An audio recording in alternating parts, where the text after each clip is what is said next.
In today's video, I'm going to teach you how to create a database in Clickup.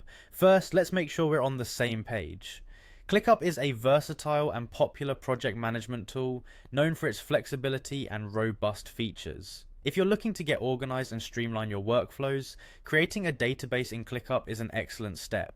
Let's get started by opening Clickup in your browser. Once you're on the Clickup homepage, you'll want to locate and click the login button. If you're not already signed in, you'll be prompted to do so here. At this stage, you can make things a bit simpler by choosing to sign in with Google if that's your preferred method. Select your account from the list of options, and just like that, you're in. After logging in, navigate to the section where you'll find a series of 3 dots. This is typically located in the sidebar on the left. Click on these dots to reveal more options. From this expanded menu, look for the Templates option and click on it.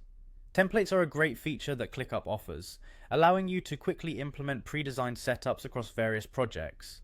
Next, you'll see the Browse Templates button. Click it to enter the library of available templates. To narrow it down to what we're interested in today, go ahead and type database into the search bar. ClickUp will filter through its collection to display only the database-related templates. Now, browse through the templates and select one that suits your needs. For this demonstration, we'll choose the landing page database template. Once you've settled on a template, you'll want to click on Use Template. This action will give you the opportunity to bring a pre-designed database into your workspace.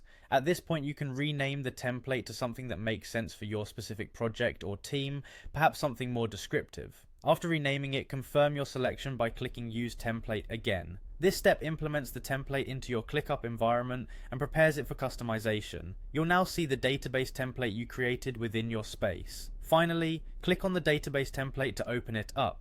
Once inside, you have the ability to edit and tailor the template to fit your exact needs. This could involve adjusting fields, adding or removing items, and organizing your data for optimal usage. And there you have it. You've successfully created a database in ClickUp. Remember, this process not only saves time but also ensures consistency and effectiveness across different projects. Feel free to explore ClickUp further, as its wide range of features can truly enhance your productivity and project management skills. Thanks for watching.